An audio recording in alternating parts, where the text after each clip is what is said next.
the show where we pit facts against fads. On today's show, detoxing and cleansing.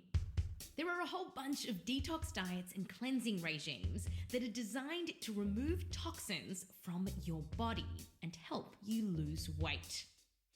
The detox industry is making millions of dollars saying that you are taking toxins into your body every day, from pollution to pesticides to synthetic chemicals and processed food, and you need to get rid of them.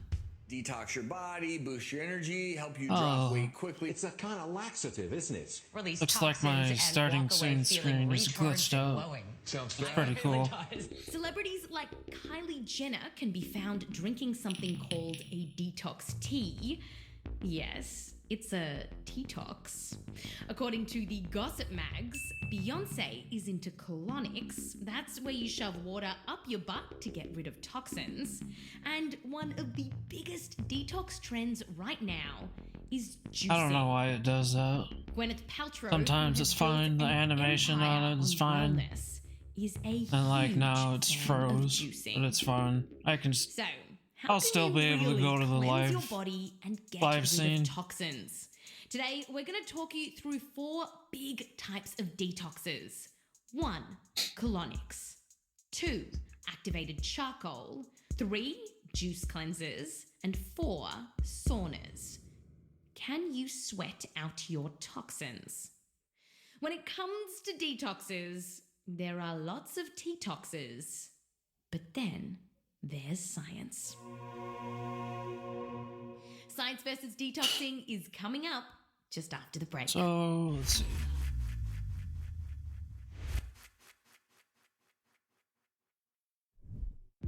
I'm just gonna show This how episode much is brought to you storage by the FedEx. D4 FedEx delivers more than just beta packages. is taking up on They're my working hard towards drive delivering a space, more my sustainable future. PS5. This initiative So is free called space, BryUnchained, and the 172.3. goal is to reach carbon neutral operations by 2040. And I'm just FedEx gonna says go they're also right starting to here. modernize its fleet by adding zero-emission Delete. electric vehicles and creating more Yes. recyclable packaging. Priority Earth is the most important delivery FedEx is making yet. So we'll go back over because to our it's an console address we'll storage. share. Earth. Now we have FedEx. 100 We're now or meet FedEx. To 243. learn more, visit fedex.com/sustainability.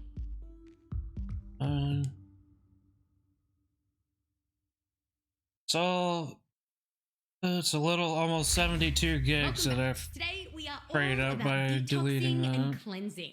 And we're That's asking, perfectly is fine. there People are anything we can worried, do oh, to it's help our body get rid of my toxins. trophies Today, or we're achievements. gonna do something a little A lot of people are worried unconventional. about that. That's all Start tied our to your episode battle pass, at so the end. it's The rear completely end, that fine is, to with the idea whether that you're colonics PC can or help you console, it's cleanse fine to get and rid of it. detox. A colonic It's all is tied to where your you battle pump pass. liquid up your butt. So you might as well And according to one of free up your Hollywood's hard drive favorite space, console detox storage space to get rid of destinations, it. We Care Spa, a colonic can help you, quote, It's flush fine. out your toxins, which they say could help, among other things, reduce bloating, increase vitality, and increase well-being. So, it's no surprise that people in New York have heard all about colonics. I was feeling really weighed down and I just wanted to be free. It's a bit of a kickstart. Everything's moving smoother through the body from mouth to anus. It is a safe way to clean out the other end of your body. So, can cleaning your bowels with a good flushing help you detox? We spoke to Professor Graham Newstead from the Prince of Wales Hospitals at the University of New South Wales, and he's a colorectal surgeon, which means The bread and butter work is the bottom, and I have been doing this for about 100 years. So, Graham, how many butts have you seen in your career? Probably. I kind of well hit a over plateau 100,000. with my That's a build lot here. of butts. And one thing Struggling he to hit does with 138. these butts is to give them a good rinse guessing inside. Now, there are either a get couple better of gear ways that drops you to can help do me this. or An paragon enema points is where from a here small on amount out. of liquid gets shot up the butt, while for a colonic, also called a colorectal lavage, water is run into the butthole continually. Oh, and nice, I'm almost sometimes dead. Many liters of water can be used. I haven't played this since encourages last your week. bowels I've to played open Diablo up 4. and you to poo. It's Friday, Science so producer Shruti Ravindran asked Graham about this a game's potential pretty hazard of depressing his to job. play. Has anyone ever lost their crap on you? On me? Yes. No. I'm sufficiently experienced to know the risk factors, so I make sure that I'm to one side. Graham tells us that if you want to understand whether a colonic can The help you hell's get all rid over of my toxins, controller. It's you've all got to know a couple of slick. basic facts about your gut. So, you've got the large intestine and the small intestine. The large intestine is closer to your butthole. It filters water out of your poo to keep you hydrated, and it pushes out our waste. The small intestine, which is further up, is actually the place where the good stuff, like nutrients, and also the harmful stuff, like pesticides, gets absorbed and then sent to the blood. So, when it comes to detoxing, this means Those toxins got into our blood by being absorbed in the small intestine. And a colonic lavage doesn't go anywhere near the small intestine. So, your colonic lavage only washes out your large intestine, and any toxins in your gut would have been absorbed in your blood further up. But there's another reason, according to the internet, that you should get a good wash up your butt. And that is that if you don't, then you'll end up with encrusted fecal matter clogging up your bowels. Can that actually happen? Well, Eat your fiber, people. You won't have to worry about it. Condition called fecal impaction. Do not Google image this. Now, this is when you are absolutely constipated. If you have trouble also getting called fiber, just take some obstipated. Yes, it's a word. Metamucil. And so fecal Really matter not that starts hard to fit that piling into up your in diet. large intestine. But if you Couple don't teaspoons have and this you're good for the condition, day. Graham says you don't need a colonic. Absolutely. If you don't have constipation, if your bowels Half a work teaspoon, normally, I think, is there a serving suggestion. Zero science in using colonic lavage. 2 review papers have found that there is no good science to support the use of colonics unless you have digestive issues. So, why do people keep putting liquid up their butt? Is it like and I don't mean to be. Why do they too do visceral. it? Yeah, is it just Oh, like a the celebrity feeling of does doing, it. like, a really Someone good they big look up crap? to, so, you know, No, that's all. they That's all. worship That's all. them. Nothing more. Okay. People who say, "Oh, I feel wonderful. I feel the toxins have gone." Well, you didn't have any. What you were feeling was liquid and wind and so on. And you want to get rid of that. So when you do, you feel better. Boom, boom. And you might think, well, if it makes me feel good, why not just let me put water up my butt? Boom, boom. Well, to that, Graham says there are risks here. People can end up with bouts of vomiting, diarrhea, kidney failure, or even perforated intestines. Yeah, He says it's hard to know how common these risks are, but personally, he's seen some pretty nasty stuff. We certainly have seen injuries from enemas administered by both medical staff and patients where the nozzle perforated the rectal wall, which is a soft lining, and you've got to be very careful. Oh, that's about that. perfectly You fine. end up That's getting fecal normal. material leaking out through Don't the worry hole about in the it. wall, so that's serious. Ugh. Now, there's another less intrusive way to get you pooing more, and that's detox teas or detoxes. Jesus Christ, so Kylie Jenner has been stupid. showing them off on Instagram I'm so sick of the recently, fucking trends and they anymore. contain People are just so laxatives. fucking stupid. Graham says that there is no need to take laxatives unless you're constipated, because they too will only People clean will out just your follow large what other people intestine. do without Conclusion. any When it research. comes Just to fucking getting an blindly enema, do a whatever. colonic lavage, or sipping on a laxative tea to get rid of toxins, there's no evidence that it will help. It's a load of rubbish, simple as that. Next on our list of potential detoxifiers, activated charcoal. The trend right now is to add it to lemonade, and it's supposed to detox you by getting rid of gases and other toxins. Just ask this guy who's selling it online, and who, by the way, has really good hair. So we have pharmaceutical grade charcoal Okay. that's sourced from coconut shells. So this is very, very high quality. The charcoal is going to absorb all of the heavy metals, different things that shouldn't be in your system. Activated charcoal is actually a real thing in medicine, and just like the great hair guy says, it can be made out of burning things like coconut shells. The charcoal gets activated, often by forcing steam through it, which increases its surface area. Now, when you swallow activated charcoal, some toxins, like poisons and drugs, can get trapped in the charcoal, so you can poo them out safely.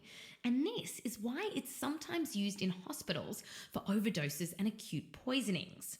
Here's Graham again. It's a great sponge, all right? But only for a tiny amount of stuff. But can activated charcoal help healthy people? Well, as to the idea that it will remove heavy metals, according to a review paper, some metals don't even bind to activated charcoal. And as for reducing bloating, while there's not a lot of studies on this, the ones that we do have show that activated charcoal doesn't bind very well to a lot of gases in our stomach, like nitrogen and methane. And for the gases that it can bind to and potentially remove, well, Graham told Shruti another problem. You imagine a little charcoal tablet, let's say, size of a tablet, and you imagine the length of the large intestine, which is just on 2 metres long. Imagine a column of gas that big. How much of that gas do you think is going to be absorbed by one charcoal tablet or two I or don't three? know. None. None. How much charcoal do I need to drink in lemonade to absorb a column of gas in my bowels? Probably you need to eat a couple of trees, I would think. Well, Graham's having a bit of fun. An activated charcoal tablet can take in a little bit of gas, but not that much. And how do scientists know this? Well, in one study, researchers literally put feces into a blender, added activated charcoal to the mix, let it sit for a few hours, and then measured the gases that came out. They then compared that to some feces that wasn't activated. And voila. Both were pretty much as smelly and as gassy as each other. We did find a handful of small studies where people were asked to eat something. In some cases, baked beans. Seriously. And take activated charcoal tablets. Now, the results of these studies are pretty mixed. The European Food Safety Authority had a good look at some of them and ultimately concluded that there is no good evidence that activated charcoal can reduce bloating, but they did say that it might reduce the number of farts that really farty people make. Well, they didn't say it exactly like that. And another thing. New evidence is coming to light suggesting that activated charcoal isn't even that effective at helping people who are poisoned. So, some researchers are suggesting that it shouldn't routinely be used in hospitals. Conclusion. There's no good evidence that activated charcoal can help you detox, unless you're actually poisoned. And even then, the research that it can help is pretty slim. So, we've been rummaging around our bowels to go detoxing. But what if we've got it all wrong? What if the answer isn't what's coming out of our butts, but what we're putting in our mouths? After the break, we become human guinea pigs. I'm dying. And put juicing to the ultimate test. I'm just so hungry. That's coming up after the break.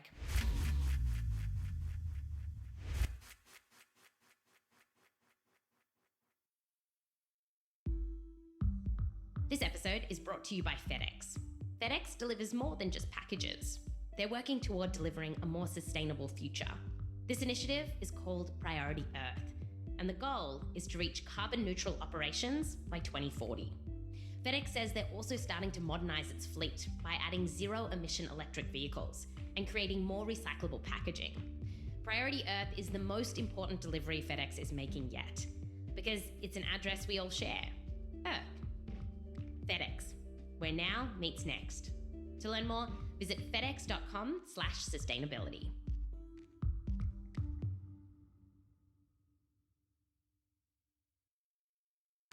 This episode is brought to you by Indeed. Don't wait for great talent to find you. Find them first with Indeed. It's the hiring platform where you can do everything in one place. And it has powerful hiring tools to help find qualified candidates quickly, like instant matching. It can help find candidates the moment you sponsor a job. Join the more than 3 million businesses already using Indeed. Start hiring now with the $75 job credit at Indeed.com/science. Tap the banner to learn more. Offer good for a limited time. Welcome back. So, we've gone up the butt to rid our bodies of toxins. Turns out, didn't work out so well. But now, let's go down the throat and talk about juice cleansers. Juice cleansers are really big right now. It's estimated that cold-pressed juice companies, that's the fancy stuff, no added sugar, just fruits and veggies, raked in almost $500 million last year. And people swear by them. Have you ever tried a juice cleanse? I'll try to do one a week for like a day. Producer Shruti Ravindran headed to a couple of very fancy juice bars in Manhattan. What's the idea behind that? Just to kind of remove my toxins from my system and just kind of cleanse. I felt light on my feet, an abundance of energy. I was able to sleep better, actually. I wasn't able to pretty much keep fat on my body. It was just like literally falling off. Everything was just more clear in all aspects. It sounds wonderful. So, Science Versus producers Shruti Ravindran, Caitlin Sori, and myself decided to commit a day of our lives to trying out a juice cleanse. And that meant no food whatsoever, only juice. 6 juices, to be precise. I'm reading from the website. Mm-hmm. If you replace your meals with 6 cold-pressed juices and get a 24-hour mini cleanse with an energizing, clarifying, and brightening effect. I don't know what they mean by energizing, clarifying, and brightening. It sounds good, though. A bunch of bullshit. Like, it sounds like something I'd like. Okay, 24 hours. It's all no fucking food, no coffee. Scam. Just juice. Would we last the distance? Science versus detox starts now. And so does the science. Juice cleansers promise to flush out your system of toxins, leaving a brighter, better you. But the companies that sell juice cleansers are a bit vague on the details of how this would actually work. I wonder why. So we went searching for evidence that drinking juice could flush toxins from your system. And we came up empty. We couldn't find any evidence to suggest that putting food in a juicer could help you get rid of toxins. But we did notice that a lot of these juicing detoxes, including the one that we're on, promise that juicing can kickstart weight loss. And people told us this too. They said that once they started juicing, they felt lighter and just couldn't keep fat on their body. And here, there actually is some science. So let's get into it. Can juicing help you lose weight? Okay, first things first. Putting something in a juicer doesn't necessarily make it healthy. Juices can have a lot Can of you calories lose weight? and Yeah. a lot of sugar. It More all than likely, depends on their you're taking in ingredients. less fucking calories. So time for our first juice. Is it the best way to do it? No, Breakfast absolutely time. not. Whoop whoop. That was the sound of green juice. Cheers. Cheers. That green juice, it's full of apple and watermelon, lemon, and some kale. And although it's green, that juice that we're drinking has almost half the amount of sugar that's in a can of Coke. Yep. Now, it's not added sugar, it's sugars that are naturally found in yep. fruit. And all this sweet stuff is part of the reason why 2 researchers recently wrote in The Lancet that pure unsweetened juice should be characterized as sugary drinks, just like sodas. And there's another problem with juicing. Juicing your food actually gets rid of some of the fiber. This is Professor and Chair of Nutrition Sciences at Drexel University in Philadelphia, Dr. Stella Volpe. Full name actually means Star, Stella Star, Lucia's Light, and Volpe's Fox. Starlight Fox? Stella is a dietitian with the name of a detox diva. And Stella says that if you're trying to lose weight, you're probably better off eating whole fruits and veggies rather than focusing on juice. Because of the fiber content in them, they make people feel fuller longer. Now, our bodies don't digest fiber, but instead it creates this bulk in our intestines, which can trigger feelings of being full. Studies going as far back as the 1970s have found that people get less hungry after eating whole fruits compared to juices. And the benefits of consuming the whole fruit rather than the juice isn't just because of the fiber. It could also be because of chewing. No, not chewy, chewing, chomping on something. It's thought to affect our digestion and metabolism and fill us up. Or, as Stella puts it, but honestly, we have teeth to chew, which is good. Now, if you're just drinking juice and otherwise fasting, which is what we're doing, then you probably won't be taking in as many calories as you normally would. But if you're eating your regular diet and drinking lots of juice, you might be taking in more calories than if you just went for the whole fruit. Don't listen to me, people. I don't know what I'm talking about. Aren't filling you up. Conclusion. There's nothing special about putting food into a juicer that will help you lose weight. And even pricey juice with no added sugar probably has more sugar in it than you might think. So, if you drink juice alongside your meals, you might end up taking in more calories. But if you're only drinking juice, this is what can happen. After only 3 hours, it's lunchtime. I'm dying. I'm really trying hard not to be a whinger, but I'm just so hungry. Can you please help me with this? This is how weak you've become.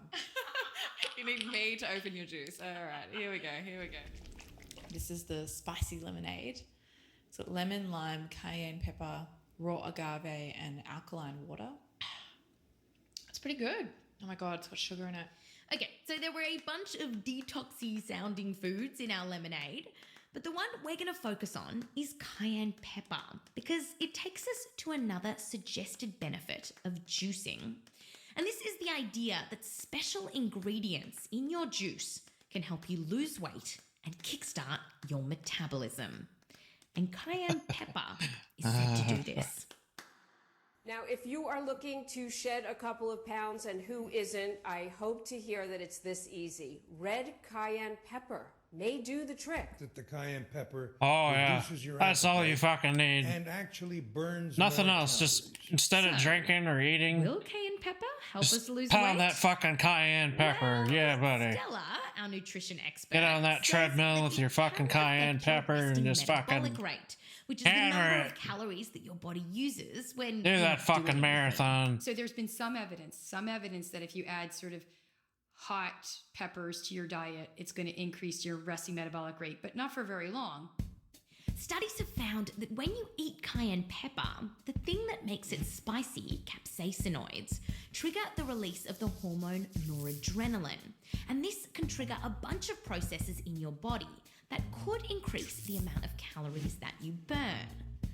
But before you go glugging down on spicy also, please lemonade, don't. A recent review please paper don't found do that. The amount of weight that people just actually because lose I said from it or eating someone else capsaicinoid is small. You can't even say shit like that anymore without people taking you fucking serious. Or almost 6 pounds if they added the spicy stuff to every meal for 8.5 years. But then again, the researchers also said that the benefits of all that cayenne pepper may wane over time as your body gets used to the spice. So, cayenne pepper, a bit disappointing. But wellness sites have another weight loss trick up their sleeve. They say drinks with ginger are a good way to lose weight and get a flat stomach. Now, there's some evidence that ginger might help your body pull sugar from the blood, and it might reduce your risk of cardiovascular disease. But weight loss? A review paper written in 2010 says the evidence for that was, quote, still very sparse, end quote. And you might have heard of other magical weight loss ingredients on certain wellness sites. Perhaps they were run by certain conscious uncouplers. But Stella says you gotta be cautious. Right? Everything we read on the internet is true, right, Wendy? Of course. There are people who say a lot of things, and it might have been based on one study in like 8 rats.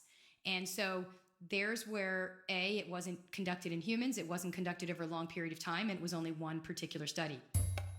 Conclusion.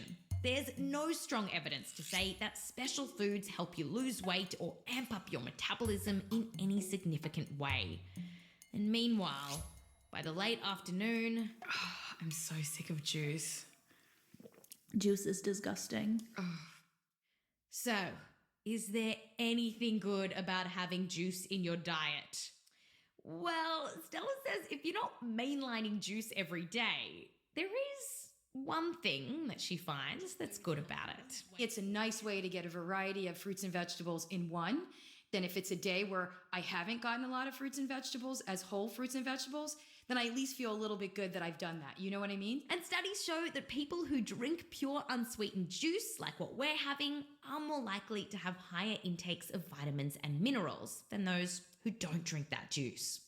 Now, of course, that could be because people drinking these kinds of juice are just more health conscious in general. Hello. How you doing? Good. How are you guys? You survived. Finally, our juice detox was over.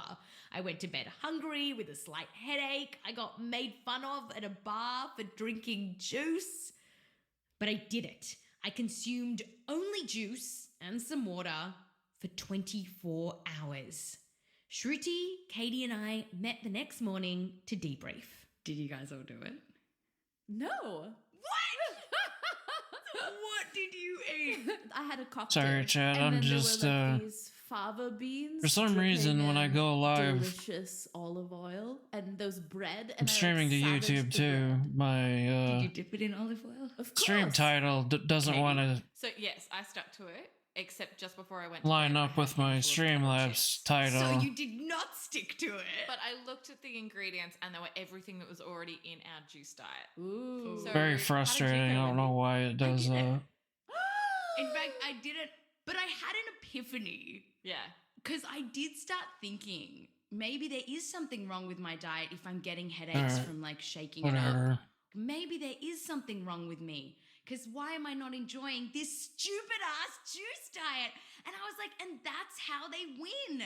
Because you start blaming yourself for like, why can't I do this? Why aren't I feeling great? I should try it one more time. I should convince myself It's that a this is great. starvation diet. Exactly. And then I was like, wait a second, there's no science to this. Why am I blaming myself? And then I ate food. And I'm fine. Conclusion. We already have a highly efficient juicer that doesn't strip essential fibers. It's called the mouth and the digestive system. Yep. Or as Stella says, honestly, we have teeth to chew, which is good. Everyone is born with a We've gone up liver, the as butt, far as down I the know. throat, and finally, we're looking at the You're skin. And we're That's asking, so fucking could dumb. you sweat out your toxins?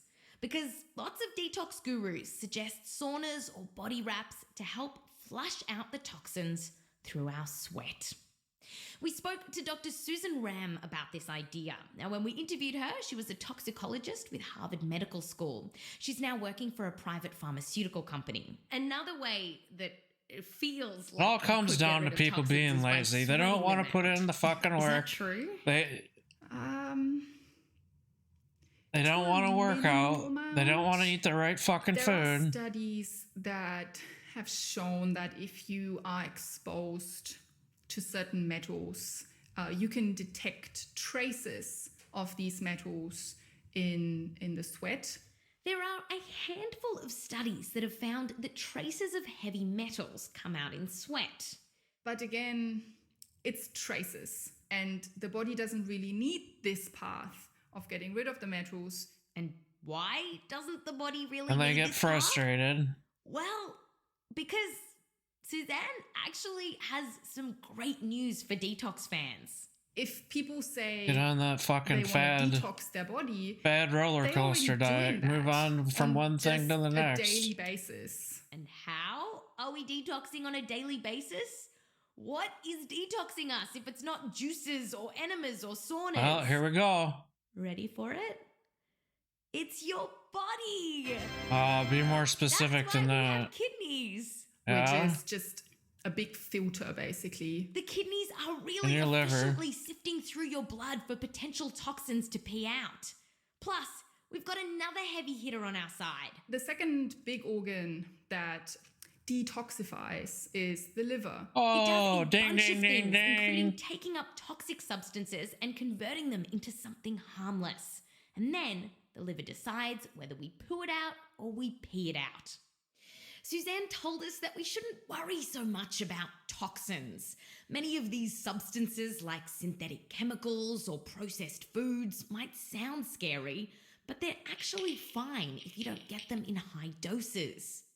But still, we asked Suzanne, is there anything we can do to help our body get rid of these so-called toxins? What you actually want to do is you maintain your body so well that it just does what it already does. Like all the cellular processes are already pretty perfect. So by just eating healthy and drinking enough, sleeping enough, and exercising enough, that's all the detox that you need.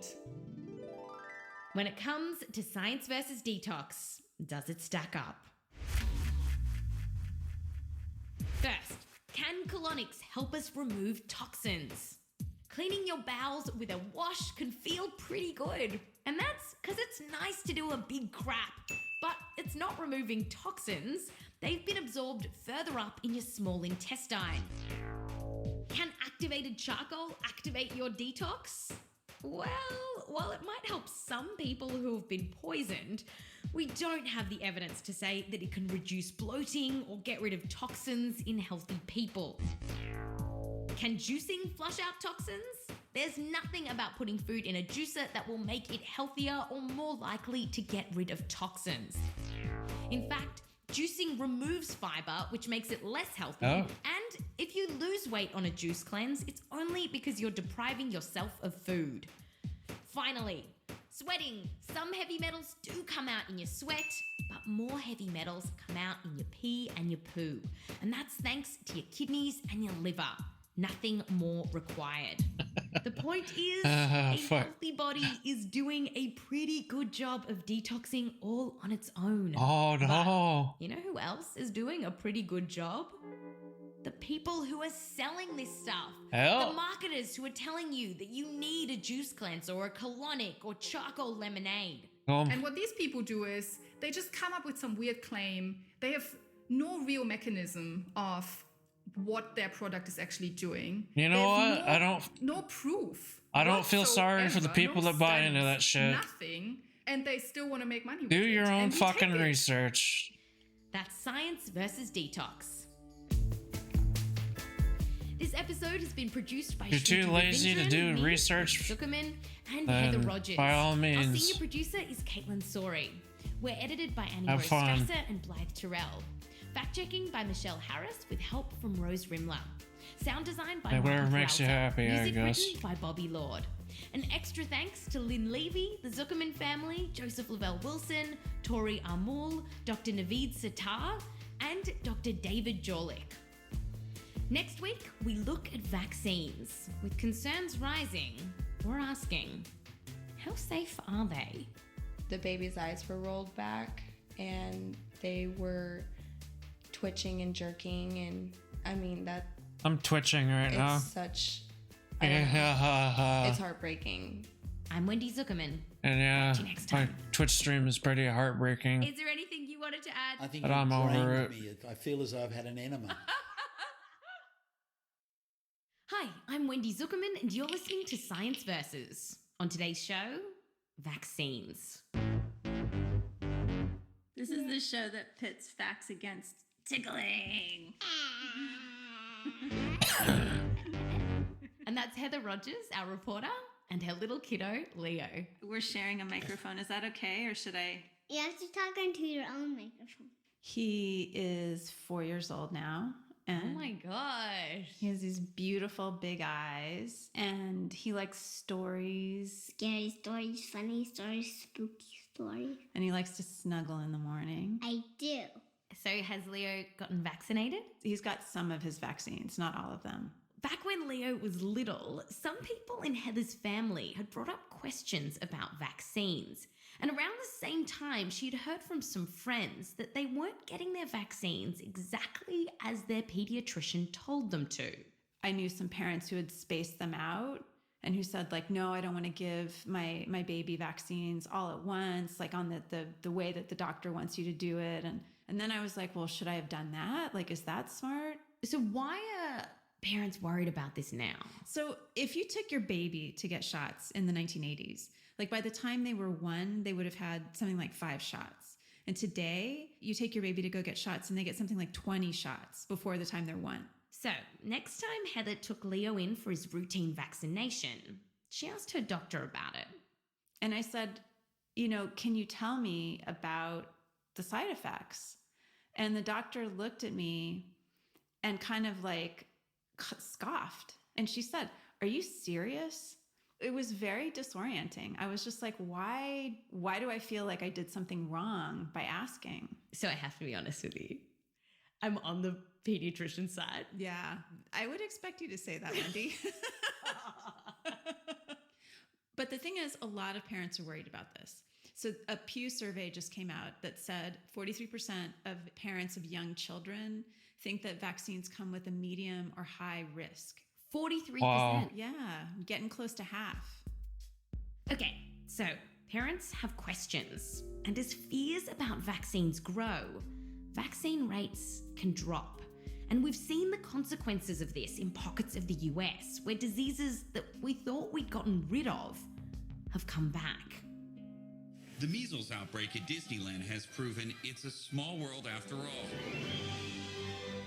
15 years after U.S. health officials declared measles had been eliminated from our country, the virus is roaring back into the headlines tonight. What started at the Orange County theme parks has spread to Colorado, Washington, Utah, and now Mexico. As the number of measles cases continues to climb in Minnesota, Measles, once eradicated in the U.S., is now exploding in Minnesota's Somali community, where many parents won't vaccinate.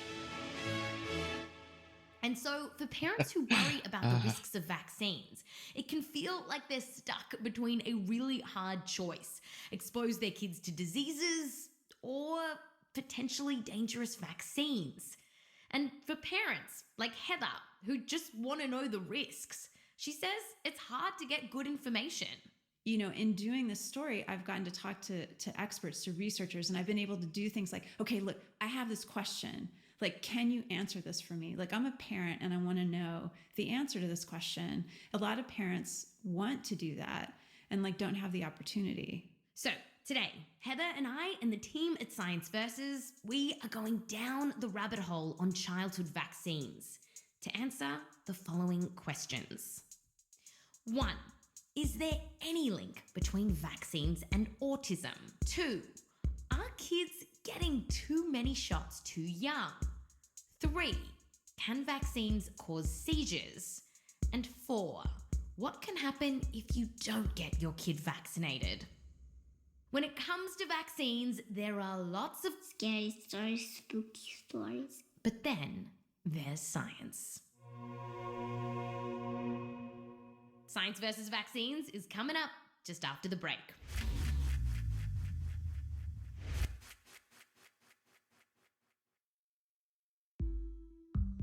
This episode is brought to you by FedEx. FedEx delivers more than just packages. They're working toward delivering a more sustainable future.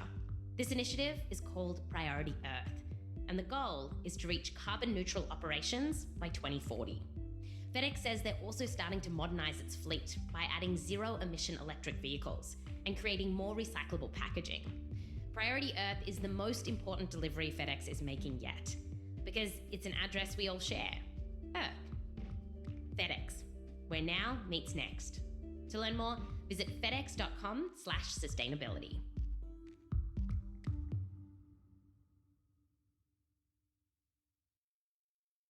This episode is brought to you by delicious Bear Snacks. Between cryotherapy, goat yoga, and smoothies made with things you can't even pronounce, wellness can feel a bit complicated. But there's a simpler way to wellness. Bear Snacks. They're a tasty, crunchy snack made simply of apples. With Bear Snacks, less is more. Buy Bear Snacks now at most grocery retailers nationwide. Welcome back. So today we're talking about the risks and the benefits of vaccines. And there are a couple of fairly common risks to vaccines, and these are pretty minor. You can get a fever, some pain and stiffness in the joints, and about 1 out of 20 kids who get the measles, mumps and rubella shot can get a mild rash. For the other vaccines, it's pretty rare, but some kids can vomit. But for parents who are skeptical or really worried about vaccines, they often have bigger issues. They're worried that vaccines will cause long-term problems to their kids. So let's dive into these issues. A big worry right now is that vaccines can cause autism. And this fear really took off in 1998. In fact, let me set the scene for you.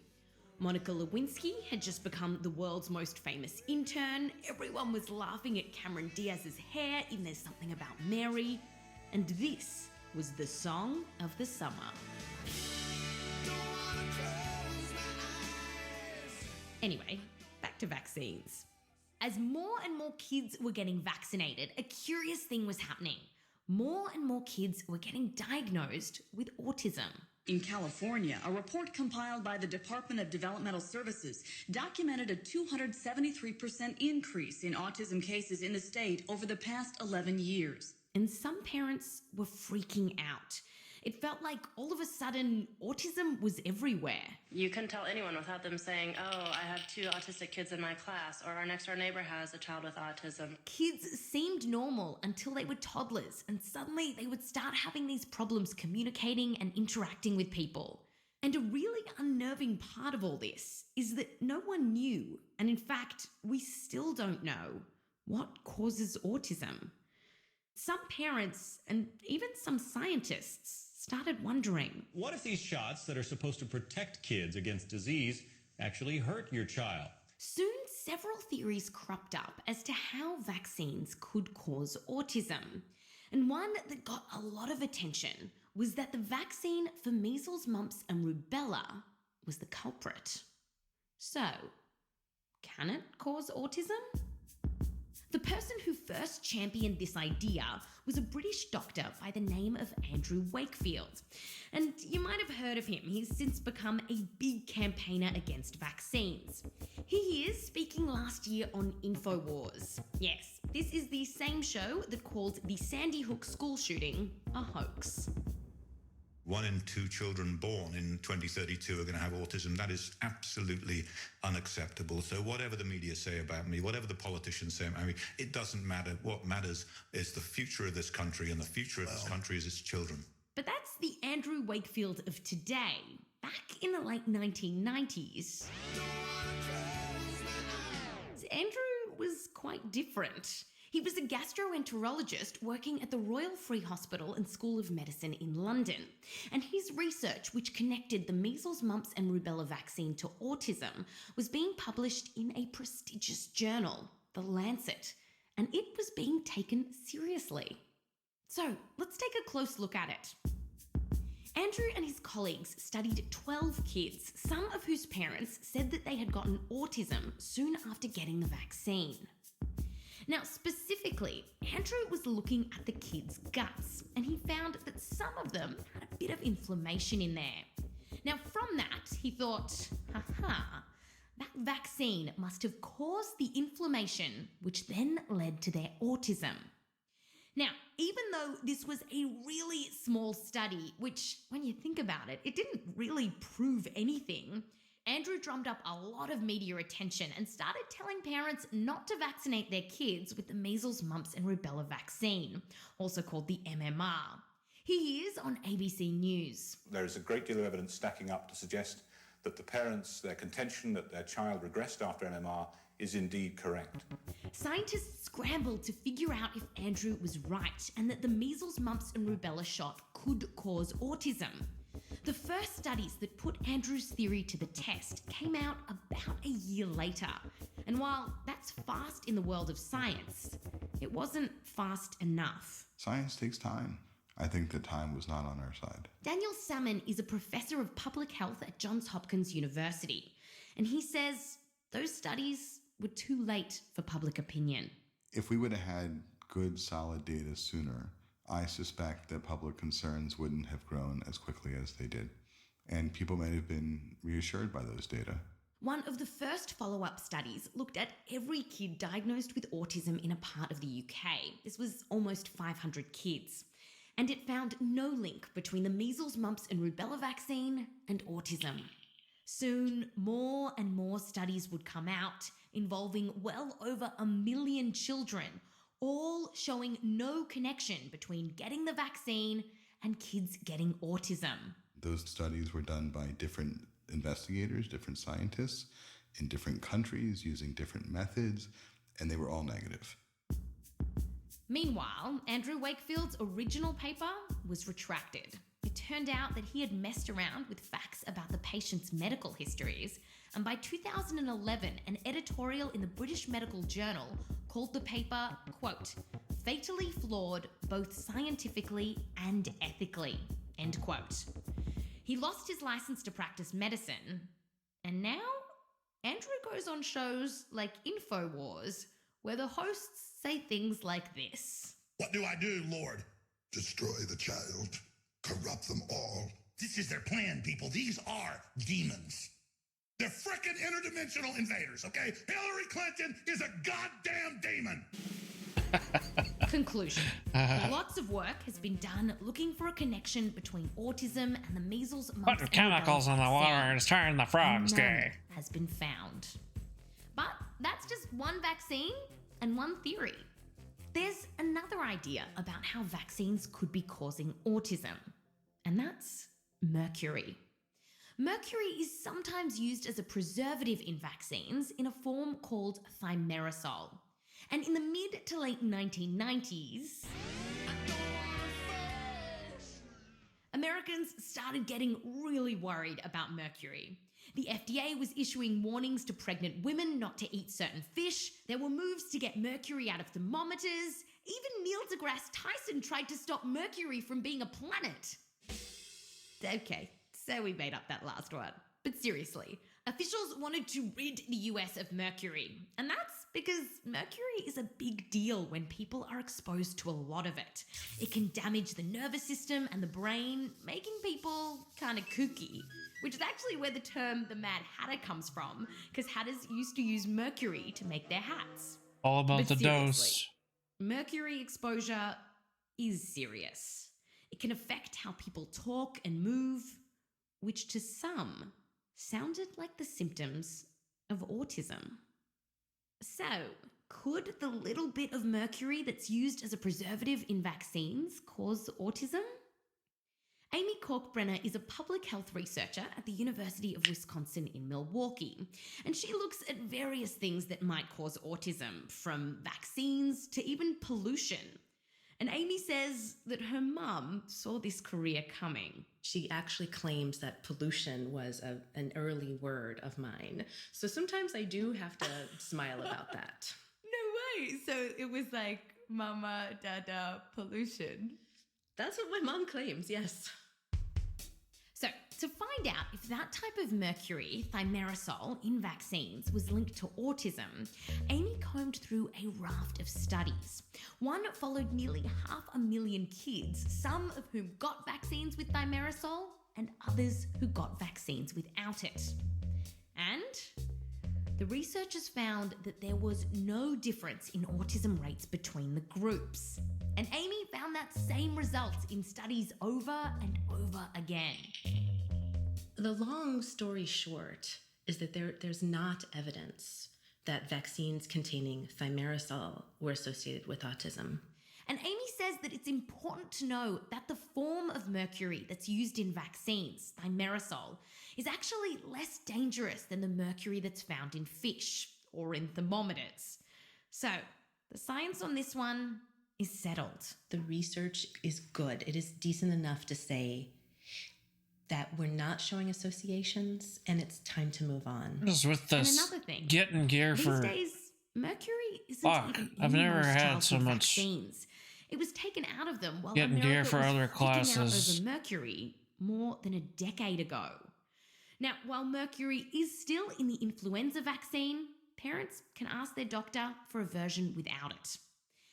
But Amy says that she can understand why this idea that vaccines cause autism is so hard to shake. When you are heartbroken that your child is suffering and is disconnected from you, and you are doing everything you can not only to help your child, but to understand what happened here, I can say definitively, no, it's not your fault.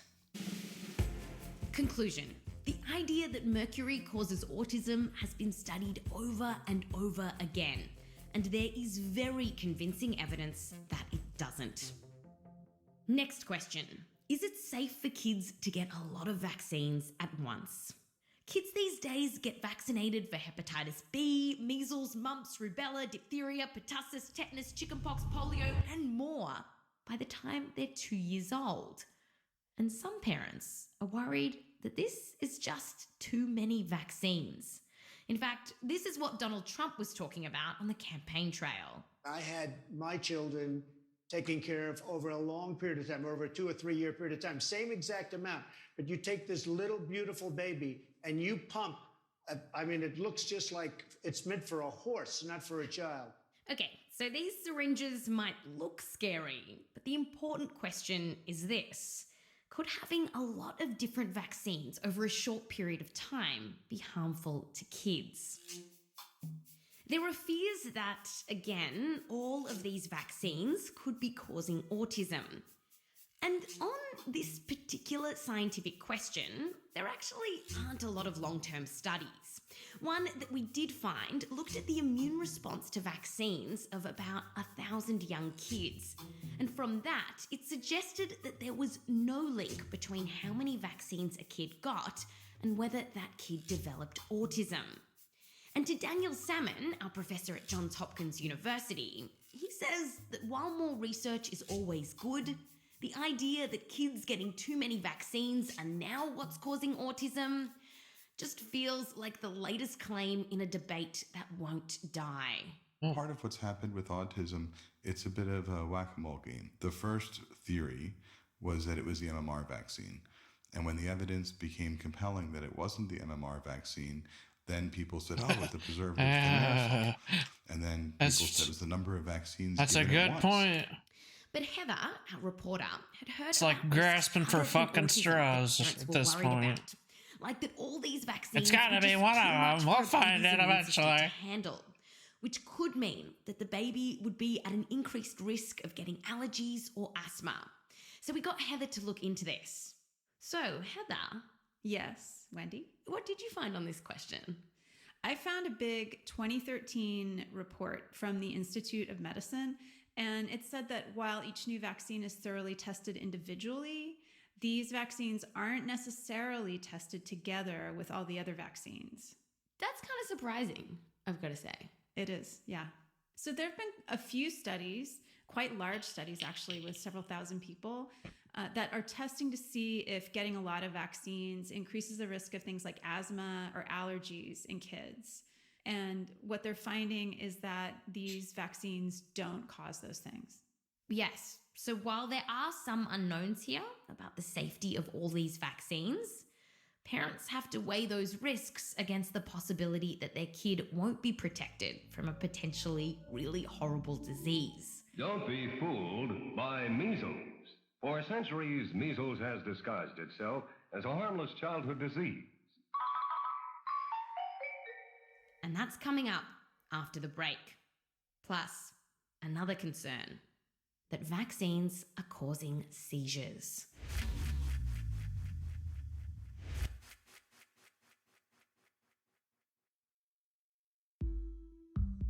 This episode is brought to you by FedEx. FedEx delivers more than just packages. They're working toward delivering a more sustainable future. This initiative is called Priority Earth, and the goal is to reach carbon neutral operations by 2040. FedEx says they're also starting to modernize its fleet by adding zero-emission electric vehicles and creating more recyclable packaging. Priority Earth is the most important delivery FedEx is making yet, because it's an address we all share, Earth. FedEx, where now meets next. To learn more, visit fedex.com/sustainability.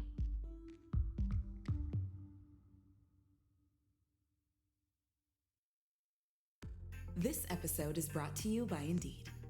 Don't wait for great talent to find you. Find them first with Indeed. It's the hiring platform where you can do everything in one place. And it has powerful hiring tools to help find qualified candidates quickly, like instant matching. It can help find candidates the moment you sponsor a job. Join the more than 3 million businesses already using Indeed. Start hiring now with the $75 job credit at Indeed.com/science. Tap the banner to learn more. Offer good for a limited time.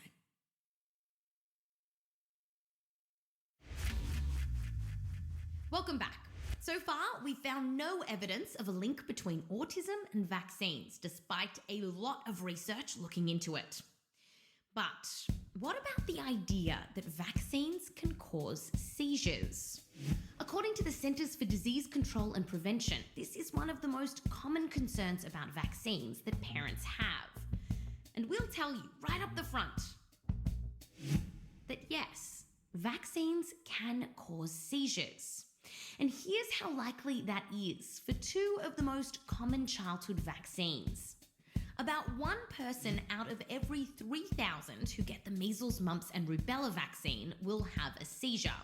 That's coming from the CDC. And the chance of getting seizures from another common childhood vaccine, DTaP, which protects you from diphtheria, tetanus, and whooping cough, is even rarer. It's 1 in 14,000.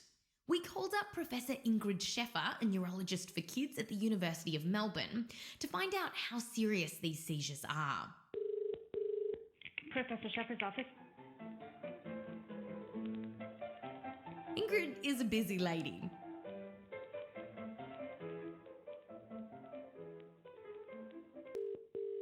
Hello, it's Ingrid Scheffer speaking. Oh, hello. Hi, this is Wendy. Hi. In more than 20 years of researching epilepsy, Ingrid has seen a lot of patients. In my office here, I'm looking at a wall full of patients' faces. Beautiful children, some very sick, some thankfully not sick. She told us that when a child has a seizure from a vaccine, that while it's rare, it can be frightening. The baby starts going stiff, often with jerking down one side. They have loss of consciousness and they go often a terrible grey-blue colour. And the parent looks at their child and thinks that their child is dying. The main reason that vaccines can cause seizures is because when our immune system ramps up to respond to the little bit of virus or bacteria in the vaccine, it can cause a fever. And fevers of any kind can actually trigger a seizure. But here's the thing. Ingrid says that as best as science can tell, the baby is actually fine after getting one of these seizures. No brain damage, no learning disorders. It still doesn't stop it being terrifying for mum and dad, but it doesn't cause any harm to the baby, thank goodness. But a few clicks on the internet and you'll find claims that vaccines don't just trigger one seizure, but that they can cause severe epilepsy and developmental disorders.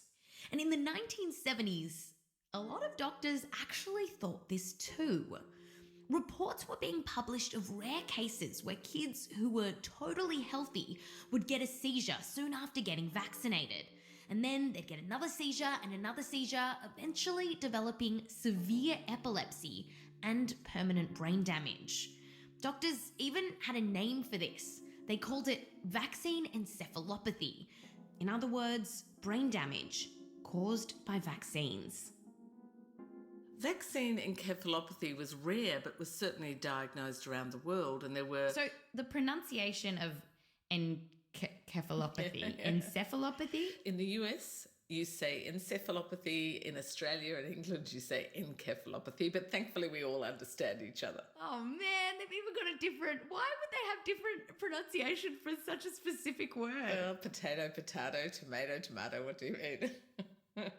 And when Ingrid told us this, it really got us thinking. Who says potato? More to the point. Through the 1990s,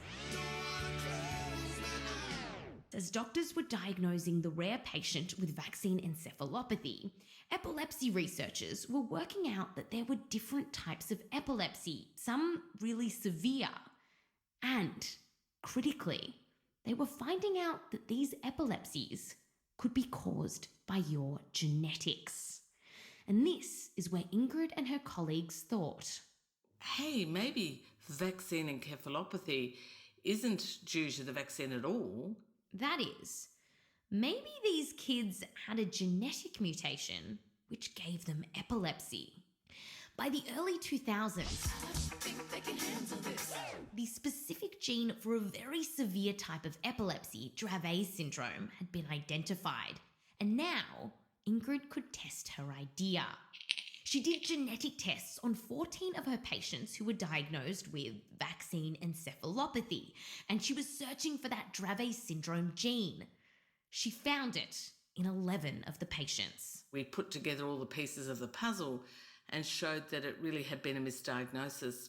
These children had Dravet syndrome and they were destined to have Dravet syndrome. So, Dravet syndrome accounted for 11 of the 14 kids that Ingrid looked at. What about the other 3?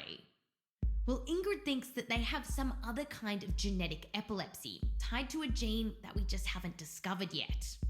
Now, that is speculative, but new genes that lead to epilepsy are being discovered fairly regularly. And while Ingrid's was a small study, since then, other research has backed up her idea. And it's not just Dravet syndrome. Researchers have found that other kids previously diagnosed with vaccine encephalopathy actually had other types of epilepsy, such as Deuce's or West syndrome. And so when you say vaccine encephalopathy, then does that condition exist? I don't really think it does. I don't think vaccine encephalopathy exists. How can you be so confident since we don't have sort of two views of history? We can't take that baby and not vaccinate it and then take the same baby and vaccinate it. You know, how can you be so sure? Well, I guess it's an experiment that would be very hard to do because if you don't vaccinate a child, then you put them at risk of a whole range of nasty diseases. But we also know of families where 2 siblings have had it and one hasn't been vaccinated and they've still had Dravet syndrome. So I guess they've given us that answer. Now, this isn't totally cut and dry. The Institute of Medicine published a huge report on the adverse effects of vaccines in 2012, and they weren't prepared to rule out that vaccine encephalopathy exists. Now, that's partly because not all kids who have ended up with severe epilepsy soon after their first vaccination have a genetic diagnosis. But overall, their assessment has lined up with Ingrid's, that in most cases where there are adverse reactions, they come from a pre-existing condition. Heather was in on the interview and she told Ingrid that some people, particularly those in the anti-vaccination community, don't buy that there are a bunch of different types of epilepsies. They're still convinced that vaccines are to blame. I talked to a woman who, she's a pretty big, well-known anti-vaccine activist. She said to me, these scientists are making up all these new kinds of epilepsy to explain away the effects of vaccines. Like, what's your response to that? I think that's tragic. I think that's absolutely tragic because these disorders have existed since time immemorial, that these children and adults with severe epilepsy, many seizure types and intellectual disability were around. There's nothing new about these disorders. When I trained, actually, they were thought to be acquired. So it's sort of very old-fashioned thinking. You know, you've got a bump on your head and you've got these severe disorders. Now with the new genetics, we actually can find the mutations. So I think it's tragic that somebody would say we would make up diseases. I mean, that undermines our whole life's work. But for Ingrid, there's one more thing that's really important here. She says that while vaccines aren't causing the epilepsy, they could be triggering a child's first seizure. You see, from what we know about epilepsy, seizures get sparked by something. It could be a fever, an infection, flickering lights, stress. And if they hadn't been vaccinated at that point, the next fever or viral illness would have triggered their first seizure. So there's no way you can avoid that, even if you put your baby in a bubble and made sure they avoided all infections, it would still happen. Conclusion. In rare cases, kids do have seizures after a vaccine. These are scary, but as best we can tell, they're harmless. And there is very little evidence that vaccines cause epilepsy. The science suggests that these diseases are due to genetic conditions. Now, there's a very different condition that we want to tell you about that can be caused by vaccines, and that's an infection in the brain. Now, the name of this infection sounds a lot like encephalopathy, but it's actually called encephalitis. These cases are so rare that we only mention this because the anti-vaccination community make it sound like the condition is way more common than it really is. Of the millions and millions of kids who have gotten vaccinated against measles, that big Institute of Medicine report found only 3 cases. 3 cases of babies who got permanent brain damage from the vaccine. It's believed that the measles virus, which is in this weakened form in the vaccine, somehow got into the kids' brains. Any risk of brain damage to a kid is absolutely scary for parents, but they also have to compare that tiny, tiny risk, 1 out of millions, to the risk that we haven't told you about yet. And that's what happens if you don't get vaccinated. And this is actually what really convinced Heather as she was doing research for this episode. I mean, and it was very simple. When I found out that measles kills 1 or 2 people for every 1,000 people who get it, I was like, oh my God. You know, I compared that to the data I was finding on the injuries that people can possibly get from the vaccines, and those pale in comparison to like bad things that can happen if Leo got one of these diseases. I was like, forget it. Like, get the vaccines. Right. And the thing is, the measles is really contagious. It can live in the air for up to 2 hours. That's insane. And that's just one disease that we vaccinate for. There's also vaccinations for pertussis or whooping cough, which leads to bouts of debilitating coughing and kills 1 out of every 100 people who get it. Or diphtheria, a bacterial infection that can kill 1 in every 10 people. And we have vaccinations for tetanus, which causes severe muscle contractions that can make it so hard to breathe that up to 2 in every 10 people who get it will die. And this is what's happening now, even